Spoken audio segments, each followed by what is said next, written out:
ಜನಾರ್ದನ ದೇವಸ್ಥಾನದ ಜೀರ್ಣೋದ್ಧಾರ, ಗೋಪುರದ ಲೋಕಾರ್ಪಣೆ ಬಹಳ ಅದ್ಭುತವಾಗಿ ಇವತ್ತು ನಿರ್ಮಾಣ ಆಗಿ ಲೋಕಾರ್ಪಣೆ ಆಗಿದೆ. ಬಹಳ ಸಂತೋಷ ಆಗ್ತಾ ಇದೆ. ಪೂಜ್ಯ ಸ್ವಾಮೀಜಿಯವರು, ನೀರ್ಮಠದ ಸ್ವಾಮೀಜಿಯವರು, ಧರ್ಮಸ್ಥಳದ ಹಿರಿಯವರು ಮತ್ತು ಇತರ ಎಲ್ಲ ಗಣ್ಯರೆಲ್ಲ ಸೇರಿ ಇವತ್ತು ಇದರಲ್ಲಿ ಬಹಳ ಸುಂದರವಾದಂತ ಕ್ಷಣ ಅಂತ ಹೇಳ್ಬೋದು. ನನಗೂ ಕೂಡ ಬಹಳ ಸಂತೋಷದಿಂದ ಒಂದು ಒಳ್ಳೆಯ ಕಾರ್ಯಕ್ರಮ ಭಾಗವಹಿಸುವ ಅವಕಾಶ ಸಿಕ್ಕಿರುವಂತದ್ದು. ಬೆಳಗ್ಗೆ ಇನ್ನೊಂದು ನಮ್ಮ ಬ್ರಹ್ಮಕಲಶ ಸೂರ್ಯನಾರಾಯಣ ದೇವಸ್ಥಾನ, ಅಲ್ಲಿಗೂ ಕೂಡ ಹೋಗಿ ಇವತ್ತು 2 ಕಡೆ ಈ ಪುಣ್ಯ ಕಾರ್ಯಕ್ರಮ ಭಾಗಿಯಾಗಿರೋದು ನನಗೆ ತುಂಬಾ ಸಂತೋಷ ಆಗಿದೆ. ಸರ್, ಇವಾಗ ಸರ್ ಇಂತ ಒಂದು ಧಾರ್ಮಿಕ ಚಟುವಟಿಕೆಗಳು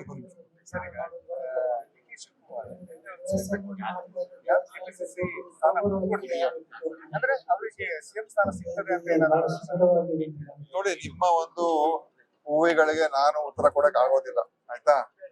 ಈ ಕೆಪಿಸಿಸಿ ಸ್ಥಾನ ಅದು ಅವರು ದೀರ್ಘಕಾಲ ಅವರು ಅದರಲ್ಲಿ ಕೆಲಸ ಮಾಡಿದ್ದಾರೆ, ಚೆನ್ನಾಗಿ ಕೆಲಸ ಮಾಡಿದ್ದಾರೆ. ಅದರ ಬಗ್ಗೆ ಯಾರಿಗೂ ಕೂಡ ಅನುಮಾನ ಇಲ್ಲ. ಅವರ ಅಧ್ಯಕ್ಷತೆಯಲ್ಲಿ ನಾವು ಚುನಾವಣೆ ಎದುರಿಸಿ ಗೆದ್ದಿರುವಂತದ್ದು. ಆದ್ರೆ ಅದಕ್ಕೊಂದು ಕಾಲಮಿತಿ ಇದ್ದೇ ಇರ್ತದೆ. ಆದ್ರೆ ಅದು ಯಾವಾಗ ಬದಲಾವಣೆ ಬಗ್ಗೆ ಏನಾಗ್ಬೇಕು ಅದು ನಮ್ಮ ಪಕ್ಷದ ವರಿಷ್ಠ ತೀರ್ಮಾನ ಮಾಡ್ತಾರೆ. ಶಿವಕುಮಾರ್ ಅವರು ಅವರಲ್ಲಿರುವಂತ ಒಂದು ವಿಷಯದ ಬಗ್ಗೆ ಅವ್ರು ಪ್ರಸ್ತಾಪ ಮಾಡಿದ್ರು. ಅದಕ್ಕೂ ಇದಕ್ಕೂ ಏನ್ ಸಂಬಂಧ ಇರುವುದಿಲ್ಲ. ಸರ್, ಇವತ್ತು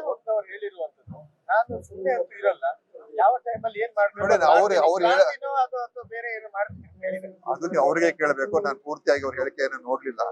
ಯಾಕಂದ್ರೆ ಪದೇ ಪದೇ ಪತ್ರಕರ್ತರು ಕೂಡ ಕೇಳ್ತಾನೆ ಇರ್ತಾರೆ ಅವ್ರಿಗೆ ಪ್ರಶ್ನೆಗಳು.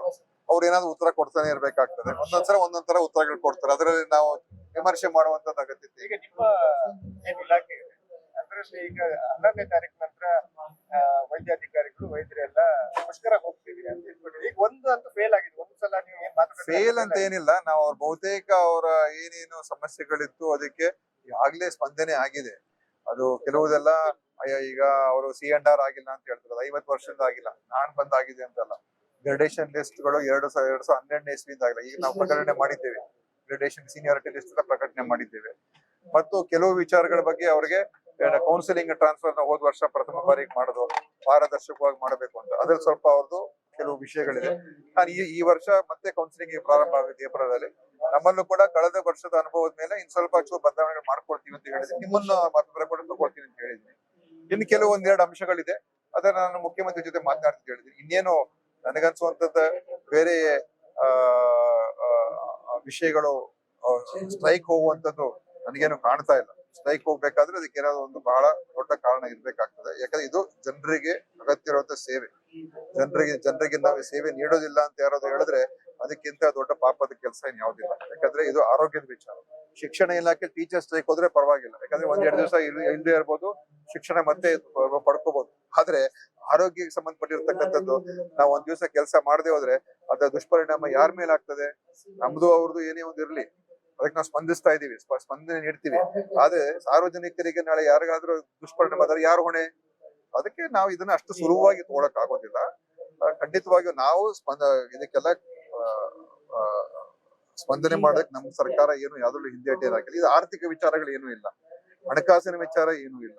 ಅವರಲ್ಲಿರುವಂತದ್ದು ಕೆಲವು ಏನು ನಮ್ಮ ಹೊಸ ಸುಧಾರಣೆ ಕ್ರಮಗಳು ತಗೊಳ್ತಾ ಇದೀವಿ, ಬದಲಾವಣೆಗಳು ಮಾಡ್ತಾ ಇದೀವಿ. ಅದ್ರ ಬಗ್ಗೆ ಕೆಲವು ಆಕ್ಷೇಪಣೆಗಳಿದೆ, ಅದೆಲ್ಲ ಹೇಳ್ತಾ ಇದಾರೆ. ಸೊ ಅದನ್ನ ನಾವು ಕೂತ್ಕೊಂಡು ಬಗೆಹರಿಸ್ಕೊಳ್ತಕ್ಕಂಥದ್ದು ಎಲ್ಲ ಇದೆ. ನಾನು ಸರಿಯಾದ ಔಷಧಿಗಳು ಪೂರೈಕೆ ಆಗ್ತಾ ಇಲ್ಲ ಅನ್ನೋದು, ಮತ್ತೆ ವರ್ಗಾವಣೆಗಳು ಸರಿ ಆಗ್ತಾ ಇಲ್ಲ. ನೋಡಿ, ಹುದ್ದೆಗಳು ಖಾಲಿ ನೋಡಿ, ಇವೆಲ್ಲ ಎಲ್ಲ ಎಲ್ಲ ಇಲಾಖೆಗಳಲ್ಲೂ ಇದೆ. ಏನು ನಮ್ಮ ಸರ್ಕಾರ ಬಂದ್ಮೇಲೆ ಖಾಲಿ ಹುದ್ದೆಗಳು ಸೃಷ್ಟಿ ಆಯ್ತಾ? ಖಾಲಿ ಹುದ್ದೆಗಳು ಈಗ ಭರ್ತಿ ಮಾಡ್ತಾ ಇದೀವಿ. ಮೊನ್ನೆ ಕೆಲವು ಕ್ಯಾಬಿನೆಟ್ ತೀರ್ಮಾನದಿಂದ ನಮ್ಗೆ ಈಗ ಅವಕಾಶ ಈಗ ಅನೇಕ ಕಡೆ ಈಗಾಗಲೇ ನಾವು ಏನ್ ಕರಿಬೇಕಾಗಿರೋದು ಕರೀತಾ ಇದೀವಿ. ಸೊ ಅದನ್ನು ಆಗ್ತದೆ. ಆದ್ರೆ ಅದು ಸ್ಟ್ರೈಕ್ ಹೋಗುವಂತ ವಿಚಾರನ? ಖಾಲಿ ಹುದ್ದೆಗಳಿದೆ, ನಾವು ಸ್ಟ್ರೈಕ್ ಹೋಗ್ತೀವಿ, ಅಥವಾ ಔಷಧಿಗಳು ನಾವು ಅವ್ರಿಗೆ ದುಡ್ಡು ಕೊಟ್ಟಿದೀವಿ ಎಲ್ಲಾ ಆಸ್ಪತ್ರೆಗಳಲ್ಲಿ. ಮತ್ತೆ ಬರುವ ಮುಂದಿನ ತಿಂಗಳಿಂದ ನಾವು ಹೊಸ ಒಂದು ಏನು ವ್ಯವಸ್ಥೆ ಮಾಡಿದ್ದೇವೆ, ನಿರಂತರವಾದಂತ ಔಷಧಿ ಸರಬರಾಜಾಗುವಂತ ಹೊಸ ವ್ಯವಸ್ಥೆನ ನಮ್ಮ ಕರ್ನಾಟಕ ಮೆಡಿಕಲ್ ಸಪ್ಲೈಸ್ ಕಾರ್ಪೊರೇಷನ್ ನಾವು ಈಗ ಹೊಸ ಬದಲಾವಣೆ ತಗೊಂಡ್ ಬಂದಿದ್ದೇವೆ. ಅದರಿಂದ ಈ ಬರೋ ತಿಂಗಳಿಂದ ನಿರಂತರವಾದಂತ ನಮ್ಮ ಆಸ್ಪತ್ರೆಗಳಲ್ಲಿ ನಮ್ಮ ಪಾರದರ್ಶಕವಾಗಿ ಟೆಂಡರ್ ಕರೆಯುವಂಥದ್ದು ಮತ್ತು ಸರಿಯಾದ ಸಮಯಕ್ಕೆ ಅದು ಸರಬರಾಜಾಗುವಂತದಕ್ಕೆ ಹೊಸ ವ್ಯವಸ್ಥೆ ತಗೊಂಡ್ಬಂದಿದ್ದೀನಿ. ಸೊ ಅದು ಆಗ್ತದೆ. ಅಲ್ಲಿವರೆಗೂ ನಾವು ಸರಬರಾಜು ಕೆಲವು ಮಾಡಿದ್ದೀವಿ, ಕೆಲವು ಅವ್ರದ್ದೇ ದುಡ್ಡು ಕೊಟ್ಟಿದ್ದೀವಿ. ಸೊ ಅದನ್ನ ನೀವು ತಗೊಂಡು ಸ್ಟ್ರೈಕ್ ಮಾಡಕ್ ಆಗ್ತದ? ಅವೆಲ್ಲ ಸ್ಟ್ರೈಕ್ ಮಾಡುವಂತ ವಿಷಯಗಳಲ್ಲ ನನ್ನ ಪ್ರಕಾರ. ಮತ್ತು ಇದು ಜನರಿಗೆ ಅಗತ್ಯ ಇರೋ ಸೇವೆ, ಅದ್ ಮರಿಬೇಡಿ. ಇದು ಸಾರ್ವಜನಿಕರ ಆರೋಗ್ಯದ ದೃಷ್ಟಿಯಿಂದ ಇದು ನಾವು ಮಾಡ್ತಾ ಇರುವಂತ ಒಂದು ಸೇವೆ. ಸಮಸ್ಯೆಗಳು ಏನೇ ಇದ್ರು ಕೂಡ ಅದು ಒಂದ್ ಕಡೆ ನಾವು ಚರ್ಚೆ ಮಾಡ್ಕೊಂಡು ತೀರ್ಮಾನ ಮಾಡ್ಬೋದು. ಸರ್ ಇವತ್ತು ಸರ್ ನಾನು ಅಲ್ಲಿಗೆ ಹೋಗೋದಿಲ್ಲ, ಎಸ್ಮಾ ಜಾರಿ ಮಾಡ್ತೀರಾ? ಅಲ್ಲಿ ನಾನು ಅದ್ರ ಬಗ್ಗೆ ಮಾತಾಡಕ್ ಹೋಗಲ್ಲ. ಯಾಕಂತ ಹೇಳಿದ್ರೆ ನನ್ನ ನಂಬಿಕೆ ಇದೆ, ವೈದ್ಯರೇ ಇರ್ಬೋದು, ಬೇರೆ ಇನ್ಯಾರೇ ಇರ್ಬೋದು, ಆ ಒಂದು ಹೆಜ್ಜೆ ಇಡೋದಿಲ್ಲ ಅಂತ. ಯಾಕಂದ್ರೆ ಇದು ಜನರ ಅಭಿಪ್ರಾಯ ಏನಾಗ್ಬೋದು ಅದ್ರ ಬಗ್ಗೆನೂ ಕೂಡ ಆಲೋಚನೆ ಮಾಡ್ಬೇಕು. ಜನರು ಏನ್ ಹೇಳ್ಬೋದು ನಾಳೆ ಅಂತ ಆಲೋಚನೆ ಮಾಡ್ಬೋದು. ಸರ್ ಇವಾಗ ಆಯುಷ್ ಡಿಪಾರ್ಟ್ಮೆಂಟ್ ಆಗಿರ್ಬೋದು, ನಮ್ಮ ಆಯುರ್ವೇದ, ಪ್ರಕೃತಿ ಚಿಕಿತ್ಸೆ ಇಂಥದಕ್ಕೆ ಆರೋಗ್ಯ ಇಲಾಖೆಯಿಂದ ಏನೆಲ್ಲ ಕೊಡುಗೆಗಳನ್ನ ಮುಂಬರುವ ಈಗ ದಿನಗಳಲ್ಲಿ ಇಲಾಖೆ ಬಗ್ಗೆ ನಾನು ಮಾತಾಡಕ್ ನಿಂತಿಲ್ಲ. ಯಾಕಂತ ಹೇಳಿದ್ರೆ ಹಲವಾರು ವಿಷಯಗಳಿದೆ. ಆಯುಷ್ ಇಲಾಖೆಯನ್ನ ನಾವು ಭದ್ರಪಡಿಸ್ತಕ್ಕಂಥದ್ದು ಮಾಡ್ತಾ ಇದೀವಿ. ಮತ್ತು ಅದನ್ನ ಈಗ ಎಲ್ಲಾ ಜಿಲ್ಲೆಗಳಲ್ಲಿ ಪಂಚಕರ್ಮ ವ್ಯವಸ್ಥೆಗಳು ಇವತ್ತು ವೆನ್ಲಾಕ್ ಆಸ್ಪತ್ರೆಯಲ್ಲಿ ಏನಿದೆ ಅದೇ ತರ ಎಲ್ಲಾ ಜಿಲ್ಲೆಗಳು ಕೂಡ ಪಂಚಕರ್ಮ ವ್ಯವಸ್ಥೆಗಳು ತರಬೇಕು ಅಂತ ನಾವು ಮಾಡ್ತಾ ಇದ್ದೀವಿ. ಸೊ ಅದಕ್ಕೋಸ್ಕರ ನಮ್ಮ ಒಂದು ಆರೋಗ್ಯದ ಏನು ವೆಲ್ನೆಸ್ ಅಂತ ಏನಿದೆ, ಕ್ಷೇಮ, ಆರೋಗ್ಯ ಕ್ಷೇಮವನ್ನ ಹೆಚ್ಚು ಮಾಡೋದಕ್ಕೆ ಯೋಗ ಮತ್ತು ಈ ಪಂಚಕರ್ಮ ಬಹಳ ಒಳ್ಳೇದಂತ ನಮ್ಮ ಅದಕ್ಕೆ ಅದನ್ನು ಮಾಡ್ತಾ ಸರ್ ಕಾವಂದರ ಕೊಡುಗೆ ಅಂತ ಹೇಳಿದ್ರೆ ಶಿವಾಜಿ ಕೊಲೆ ಪ್ರಕರಣಕ್ಕೆ ಮತ್ತೆ ತನಿಖೆ ಮಾಡ್ತಾರೆ. ತನಿಖೆ ಮಾಡೋದಕ್ಕೆ ಬಿಡ್ಬೇಕಲ್ಲ. ತನಿಖೆಯವರು ಯಾರು ತಪ್ಪು ಮಾಡಿದ್ರೆ ಅವ್ರ ಮೇಲೆ ಕ್ರಮ ಆಗುವಂತದ್ದು ಅದು ತನಿಖೆ ಮುಖಾಂತರ ಗೊತ್ತಾಗಿ ಅವ್ರಿಗೆ ಶಿಕ್ಷೆ ಆಗ್ಬೇಕು. ಅದೇ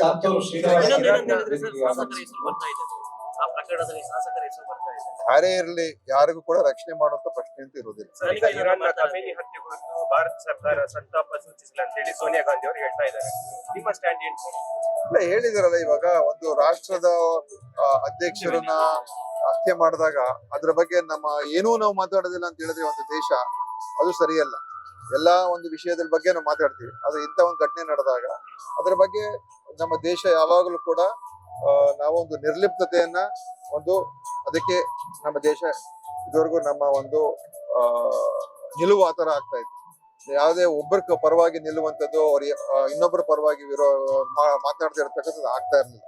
ಅದಕ್ಕೋಸ್ಕರ ಇಂಥ ಒಂದು ಘಟನೆ ಆದಾಗ ಇಡೀ ವಿಶ್ವದಲ್ಲೇ ಹಲವಾರು ದೇಶಗಳು ಇದ್ರ ಬಗ್ಗೆ ಎಲ್ಲರೂ ಕೂಡ ಮಾತನಾಡಿದ್ದಾರೆ. ನಮ್ಮ ದೇಶ ಇದ್ರ ಬಗ್ಗೆ ಮಾತನಾಡಿದಾಗ ಅದು ಸರಿ ಇಲ್ಲ ಅಂತ ಅದು ನಮ್ಮ ಪಕ್ಷದ ಅಭಿಪ್ರಾಯ. ಬೇರೆ ಕಡೆ ಪ್ರೊಟೆಸ್ಟ್ಗಳು ಆಗ್ತಾ ಇದೆ, ಪ್ರೊಟೆಸ್ಟ್ಗಳೆಲ್ಲ ಆಗ್ತಾ ಇದೆ ಹತ್ಯೆ ಖಂಡಿಸಿ. ಇದನ್ನ ಕೇಂದ್ರ ಗೃಹ ಸಚಿವಾಲಯ ಕೂಡ ಮಾನಿಟರ್ ಮಾಡ್ಬೇಕಂತ ಅಮಿತ್ ಶಾ ಹೇಳಿದ್ದಾರೆ. ಪ್ರೊಟೆಸ್ಟ್ ಕೆಲವರಿಗೆ ಅವರ ಭಾವನೆಗಳು ವ್ಯಕ್ತಪಡ್ತಾರೆ, ಅದು ಶಾಂತಿಯುತವಾಗಿರ್ಬೇಕು, ಯಾರಿಗೂ ಕೂಡ ತೊಂದರೆ ಆಗ್ಬಾರ್ದು. ಇದು ಪ್ರಜಾಪ್ರಭುತ್ವ, ಅವರ ಅಭಿಪ್ರಾಯ ವ್ಯಕ್ತಪಡಿಸೋದಕ್ಕೆ ಅವಕಾಶ ಇರ್ತದೆ. ಆದ್ರೆ ಅದು ಯಾರಿಗೂ ಕೂಡ ಇನ್ನೊಬ್ಬರಿಗೆ ತೊಂದರೆ ಕೊಟ್ಕೊಂಡು ಯಾರು ಕೂಡ ಪ್ರೊಟೆಸ್ಟ್ ಮಾಡಬಾರ್ದು.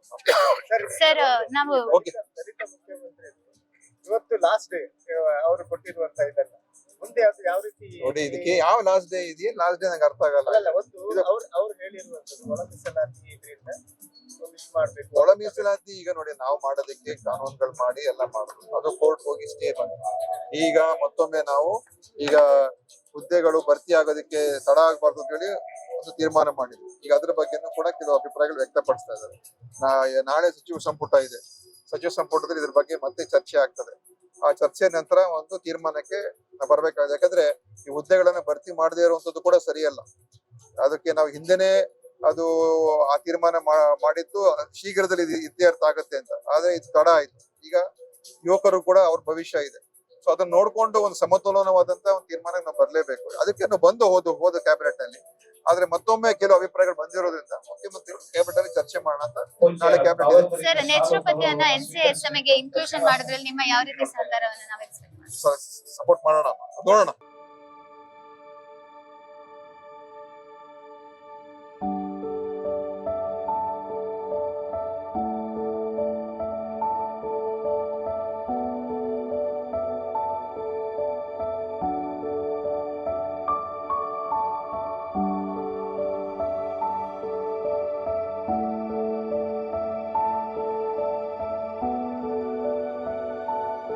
ನನ್ನ ಹೆಸರು ನವೀನ್ ಅಂತ.